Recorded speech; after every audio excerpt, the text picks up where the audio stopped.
अस्सलाम वालेकुम दोस्तों। कराची में बहुत सारे बिल्डर्स हैं, बहुत सारे प्रोजेक्ट बन रहे हैं, बहुत सारे लोग बुकिंग करवाते हैं।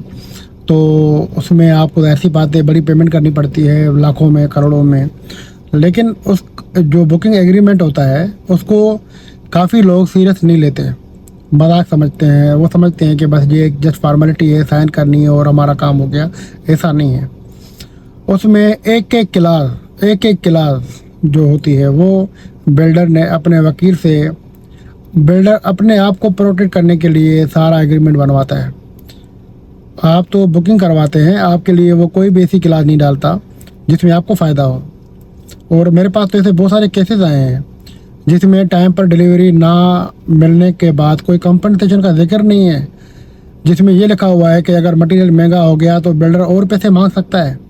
उसमें ये लिखा हुआ है कि अगर कोई ऐसा हाल ऐसे ऐसे कोई हालात वाक़यात हो गए तो डिले भी हो सकती है। भाई प्लाट नंबर क्या है, आपके पास इसका ऑनरशिप राइट्स हैं नहीं हैं, आपका ये प्लाट जो है ये जो अप्रूवल्स हैं, एनओसी मिले हुए हैं नहीं मिले हुए, सिंध बिल्डिंग कंट्रोल अथॉरिटी से, एमडीए से, एलडीए से, केडीए से, जो भी प्रॉपर्टी है, जो भी प्लाट है उसका अप्रूवल है नहीं है। कोई भी एग्रीमेंट में किसी भी क्लास में ये चीज़ें नहीं लिखी होती कि हमने सारे अप्रूवल लिए हुए हैं, हमने ये सारी चीज़ें की हुई हैं, हमने सारी लीगल कंप्लायंस की हुई है, कंस्ट्रक्शन का जो मैप अप्रूव करवाया हुआ है, ये प्लाट की ओनरशिप हमारे पास है, ये प्लाट नंबर है, ये यूनिट हम आपको सेल करेंगे, 3 साल के अंदर अंदर हम आपको सबमिट करके देंगे। कुछ नहीं लिखा होता, सारी फैंसी इंग्लिश लिखी होती है।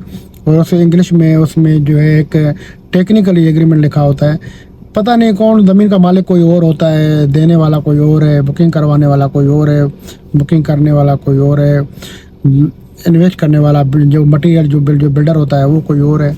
तो इसे बहुत चीज़ें होती हैं, बहुत सारे लूप होल्स होते हैं एग्रीमेंट में जो आम आदमी को समझ में नहीं आते।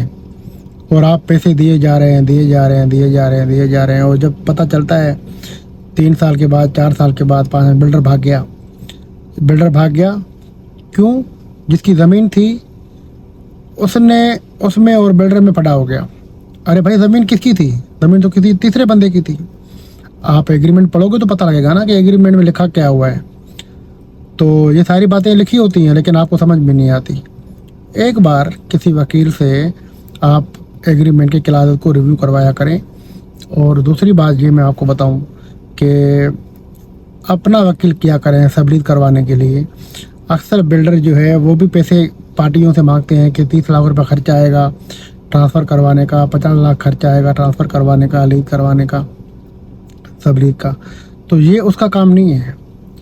ये आपका काम है कि आप अपना लॉयर हायर करें। वो आपके डॉक्यूमेंट्स को देखेगा, रिव्यू करेगा, सब चीज़ें करके आपको हैंड ओवर करेगा और सस्ता काम करवाएगा। इतने पैसे नहीं लगते। लेकिन बिल्डर खुद करेगा के चक्कर में वो सारा काम उतार देता है, सारा काम कर देता है, सारे पैसे डबल ट्रिपल करके ले लेता है, कोई कुछ नहीं कहता। तो आप अपना जब शुरू में ही अच्छा एक ज़बरदस्त एक एग्रीमेंट करेंगे तो उसके बाद बिल्डर को भागने का रास्ता नहीं मिलेगा।